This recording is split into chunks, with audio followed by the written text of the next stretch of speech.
Morodekayi, Morodekayi humura, hamanuriya guhiga, agurusha ubutwaro kamurusha Imana, agurusha icubahiro kamurusha ibanga ugenda nawe humura ntaco uzoba.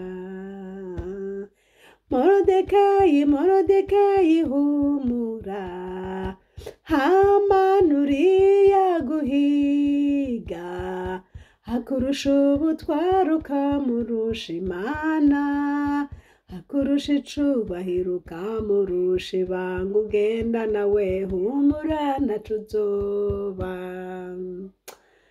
Ndabaramukije bene data, amahoro ya Yesu Kristo abane n'umwe wese. Muri kumwe na Françoise Habonayo. Ndasubiye gushimira umwami wacu Yesu kuko yongeye kungirira neza, akangirira ubu buntu bene data kugira ngo nongere kuza kugira ngo tuganire ku ijambo ry'Imana. Imana ishimwe. Imbere yuko ngira ico mvuga, reka senge. Mu izina ryawe ryera Yesu, ndavuze urakoze imbere yawe, ni watuzigamye, ni wazigamye bene data. Yesu ndagushimiye, nuko komeza kutuzigamira mu buntu bwawe Mana, kandi ndagushimiye kuko ari wowe utanga amajambo.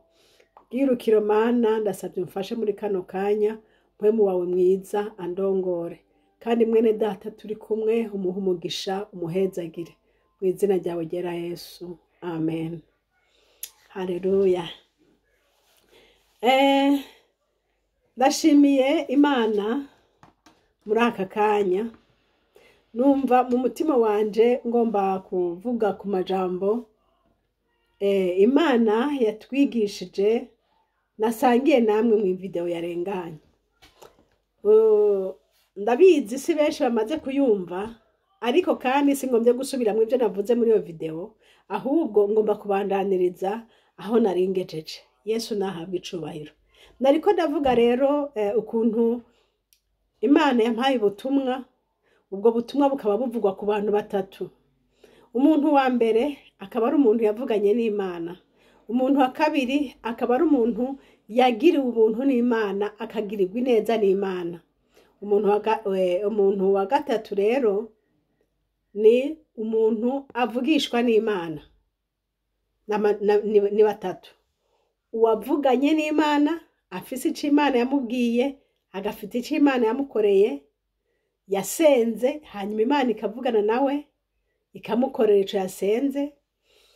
Uwa kabiri ni uyu muntu yagiriwe ubuntu n'Imana, Imana ikamugabira canke ikamuha ibintu atarana merita, ariko Yesu akabimuha kubw'imbabazi ziwe n'ubuntu bwayo.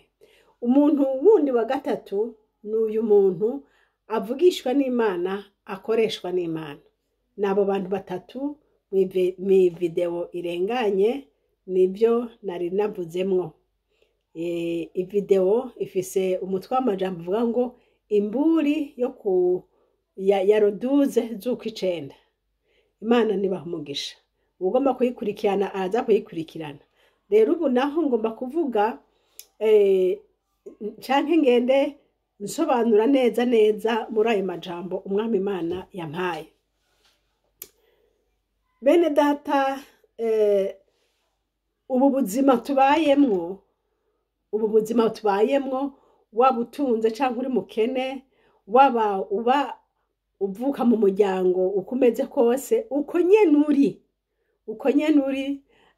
ni inyishu y'ibi bintu bitatu mvuze. Ni inyishu. Ushobora kuba warasenze Imana, kinginga Imana ikakugirira neza, ukaba uri mu nyishu z'abasenze, yaba abavyeyi bawe bagusengeye, yaba abandi bose bagusengeye, aho wicaye ukaba uri mu nyishu y'abasenze. Ndabigereranye n'uku kwa Salomo se yari yaramusezeraniye yuko atazobura uwo kuba ku ngoma abo mu nda yiwe. Urumva rero Salomo ari mu nda ari mu bo kwa Dawudi, urumva yari mu nyishu y'ivy'Imana yemereye se Dawidi, avyisangamwo ari umugambi w'Imana. Ariko kandi Salomo ntiyakoze ivyo gusa, ntiyapfuye kuhashika ngo aca avuga ati ndahashitse aha anye ntaco nahashitse. Oya, yarasenze. Aha rero niho ngomba dushike. Yarasenze nk'uko wowe nanje twasenze Imana, hakagira ibyo twabajije Imana, hakagira ibyo twasabye Imana, Imana ikatwumva ikabidukorera. Imana yarabikoze, Salomo iramwumva, arayisaba ubwenge, aravuga ati Imana urabona ko untoye ndi umwana muto nk'uko wabisezeraniye data, none rero ndasabye umpa ubwenge bwo kurongora ubu bwoko bwawe umpa ubwenge. Imana ishimwe. Salomo yasenze neza kandi Imana yarabinezererewe, iramwiyereka, irabimubwira, iramubarira, iramwiyereka ari ku gicaniro ariko arasenga, yagiye gusenga Imana iramwiyereka. Rero Imana imaze kubimukorera ikiramubwira ati yamara rero uze wirinde ntuze urongore umunyamahanga, mwirinde ntimuze muzane izindi mana ngo muzisabe, mwirinde iki kintu muze mucubahirize cane. Urumva ko yari yahawe ivyo yabwiwe n'Imana, ariko kandi ivy'Imana navyo bigendana n'amasharti canke bigendana n'ico bisaba. Mwibuke ko ijambo ry'Imana ritubwira ngo nimwampeba nanje nzobaheba, ahandi rikavuga ngo nimwampamagara nzobitaba. Urumva hariho ukuntu Imana ntikurekera ngaho ngo ucuba ngaho gusa, ariko uba ngaho ukora ivyo umwami yakubwiye. Nimba ari ivyakubujije uvyigirwayo, nimba ari ivyakubariye gukora ubikora. Aho niho uzokundana n'uyu mwami wacu Yesu. Haleluya. Rero Salomo hagira ahantu rero ava mu vy'umwami yamubariye, abona abagore beza. Wa muntu we hariho abagore beza. Abagore beza ngo bamutwara umutima nk'uko nawe bawugukuyemo urabizi.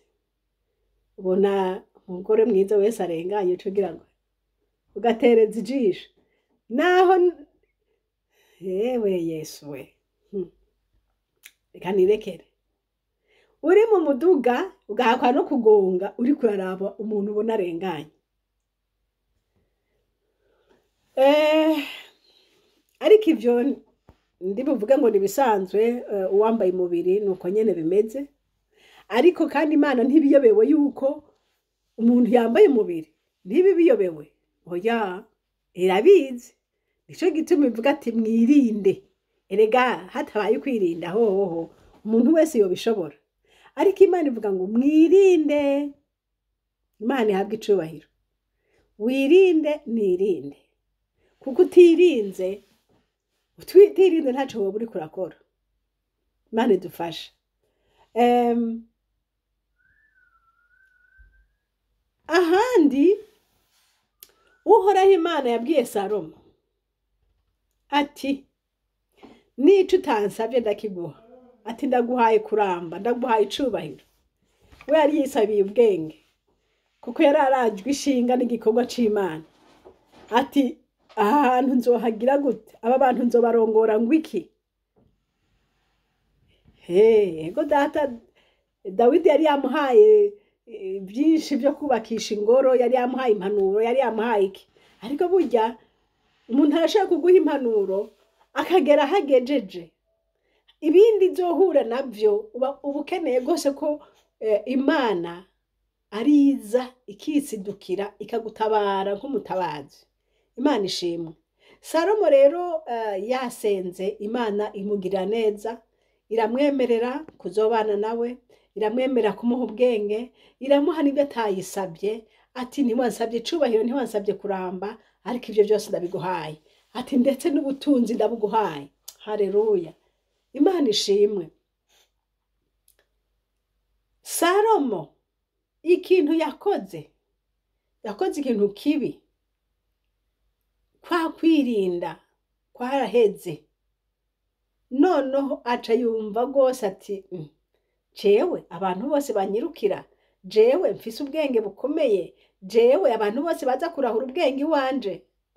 Ariyibagira, yibagira yuko ibyo yabihawe asenze, yibagirwa yuko hariho iyo bavuganye, kandi iriya nyene bavuganye hariho ico yamubujije. Mwene data, weho aho hantu wicaye ntaco mwavuganye n'Imana? Ndiko ndavugana na bene data bagiriwe ubuntu n'Imana, bagahabwa intebe nziza bakicarako.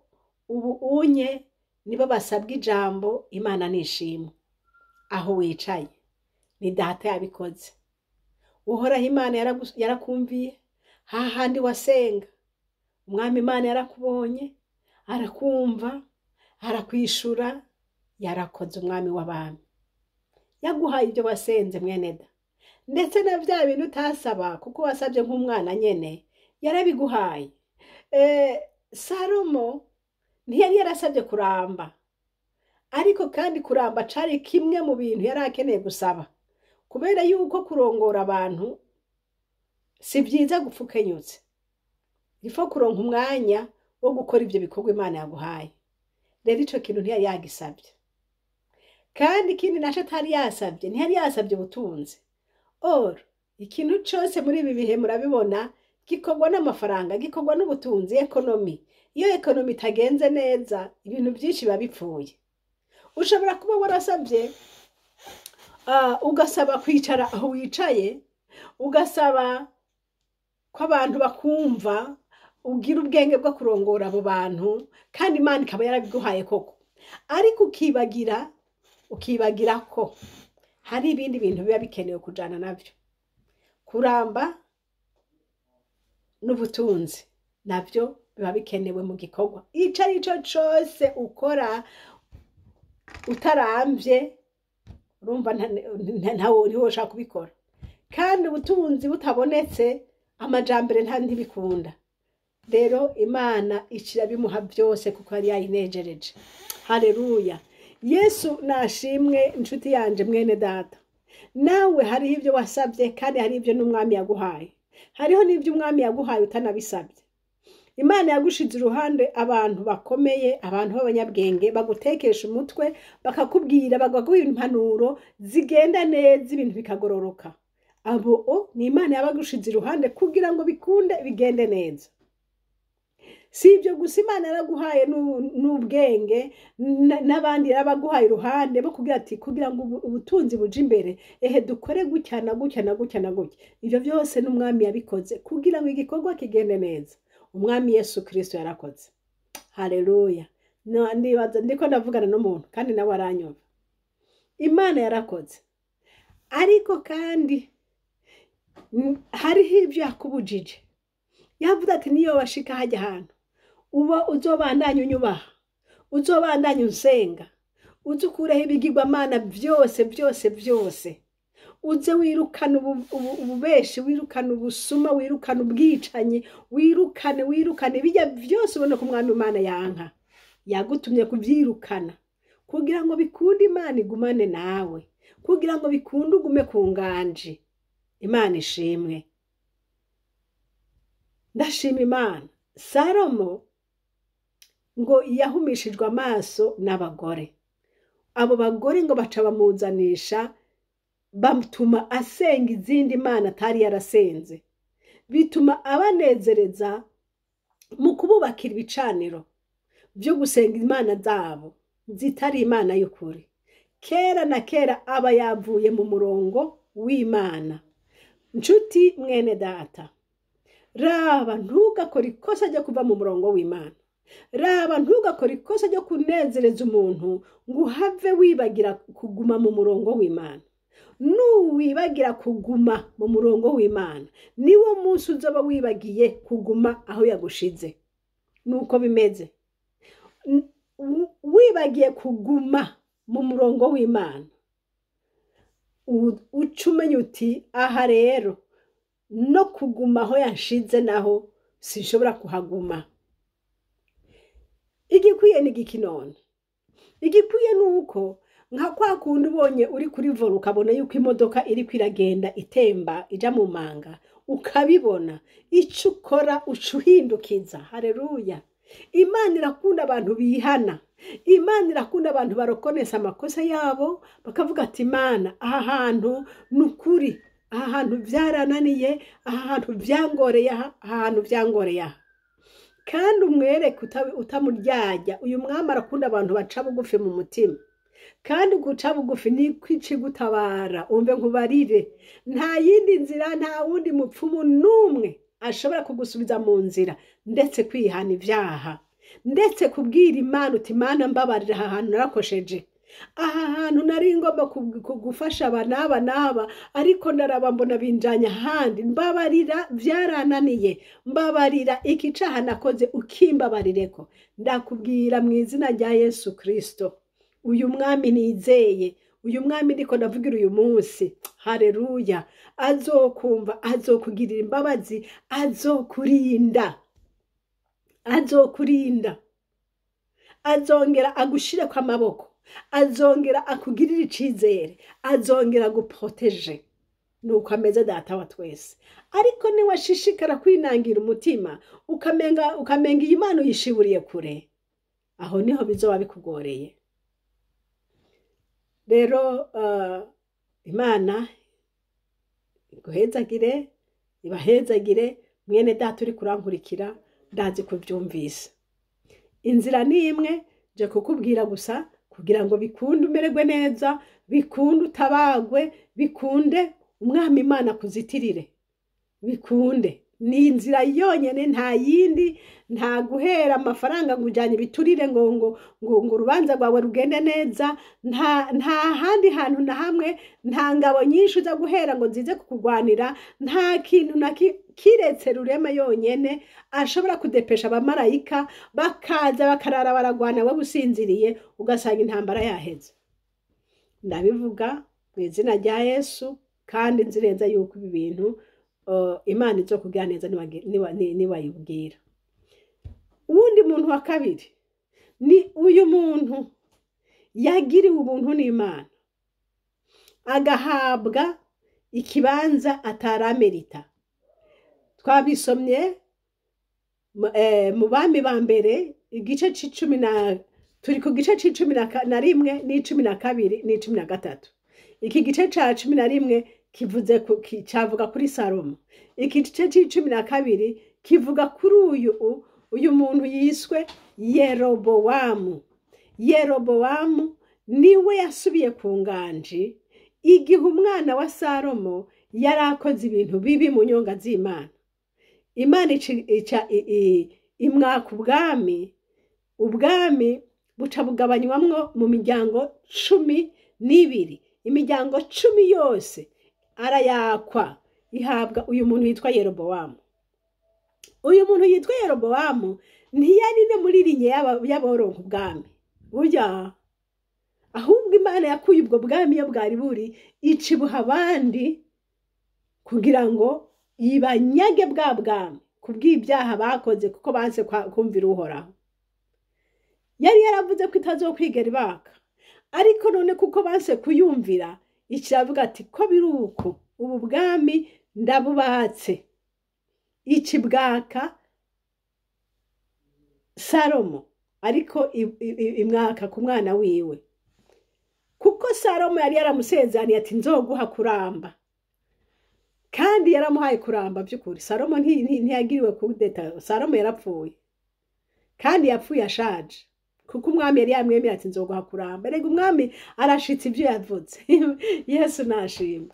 Rero amaze gupfa niho umwana wiwe Yerobowamu yasubira ku nganje. Wa muntu yagirirwa ubuntu n'Imana nawe agahabwa ya miryango 10 yitwa Yerobowamu. Uyo rero wewe ntiyarari no mu boronka ico giti, ntiyarari eka nibwo buntu yagiriwe araza araterekwa ngaho. Muzobisoma canke mukurikirana irya video natanze. Yagiriwe ubuntu. Nshuti yanje, nk'uko nawe wagiriwe ubuntu, ushobora kuba utasenze, ushobora kuba utari no mu muryango umenyekana, ukuntu Imana yabikoze mu mbabazi zayo iragutereka. Haleluya. Wisanga ahantu utari ukwiye no kuba, wisanga mu bantu utari ukwiye no kubana nabo. Uko uravye muri famiye yawe ukaraba ivuka, ukaraba uko wakuze, ukaraba uko bimeze, ukaraba uca usanga aho hantu uri ntiwari unabikwiye, ariko imbabazi z'Imana zarabikoze, ziraguterura, ziraca inzira, maze ushika wisanga aho uri. Umve rero nshuti nkubarire, aho nyene wicaye, subira urabe, uzungurutse amaso, urabe ubwo buntu wagiriwe, ntubupfishe ubusa. Erega Yerobowamu, jewe naratangaye ngiye nsanga Yerobowamu umuhungu wa Salomo, ngiye nsanga nawe yakoze nk'ibyo se yakoze. Numva ndatangaye kuko atiyumviye ati data data yakuweho kubera iki n'iki n'iki. Ariko kuko yapfuye ashaje, ko umurengira ngo ntiyabimenye.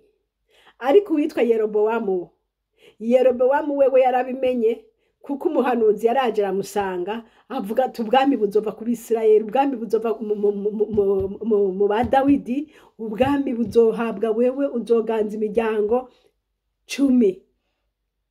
Imiryango 10 y'Abisirayeli niwe uzobiganza. Yari yumva gose ari privilege ikomeye cyane.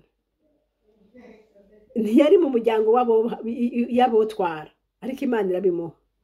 Ariko icyambabaje, ubwo buntu yagiriwe ntiyigeze abubona, ahubwo yaciye agenda muri bwa bwenge bwiwe bwa gipagani, aje avuga ati aba bantu hinga ndabashire kure y'Imana. Ahubwo nibegera Imana bazohava basubira muri ba Dawidi, bazohava basubira hariya, basubire Yerusalemu, basubire gusenga, bahave bambako. Iyo acagira propaganda y'igipagani,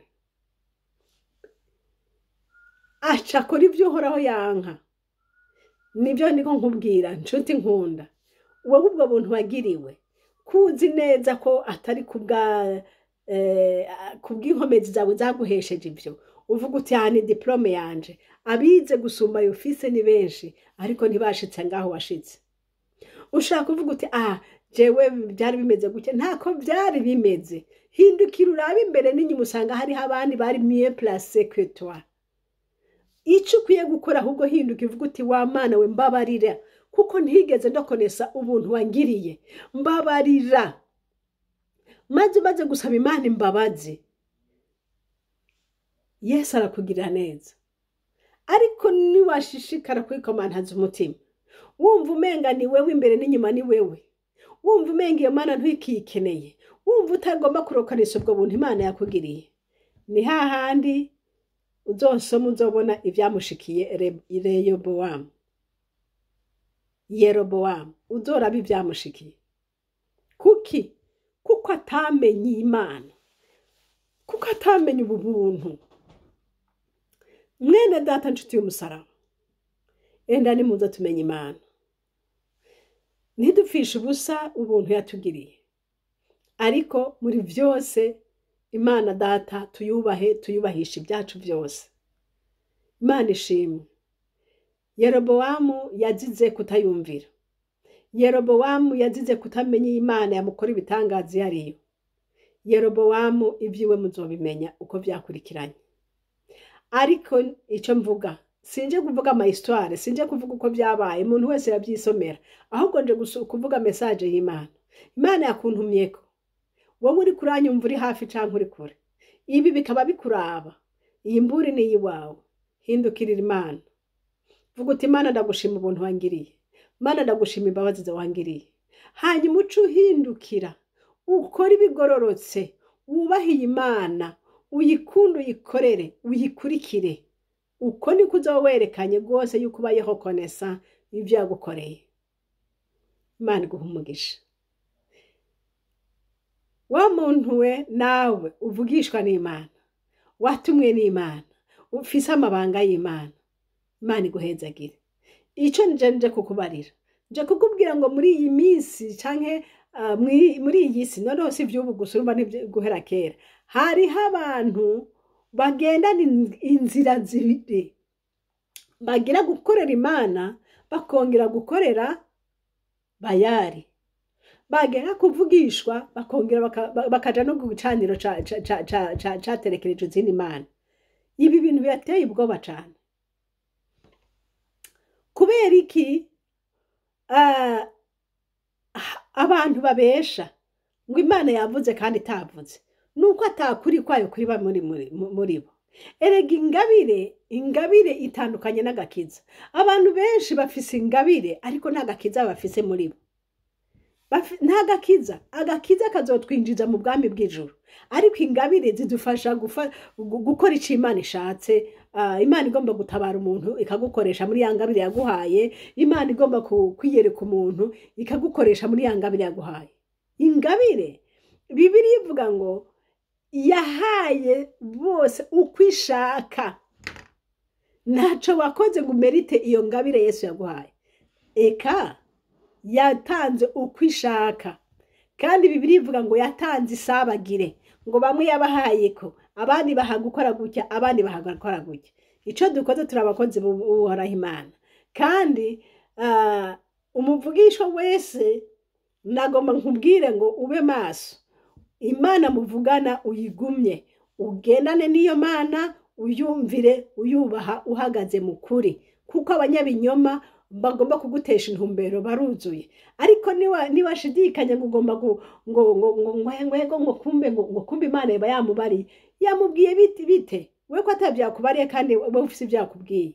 Raba uyu muntu yagiriye confiance kuri yo wundi avuze ngo nanje Imana yambwiye, acaremera. Hagarara ko umwami Imana yakubwiye. Menya Imana mugendanira yariyo. Imana iguhezagire. Bene data, Imana y'ububasha ibaha umugisha.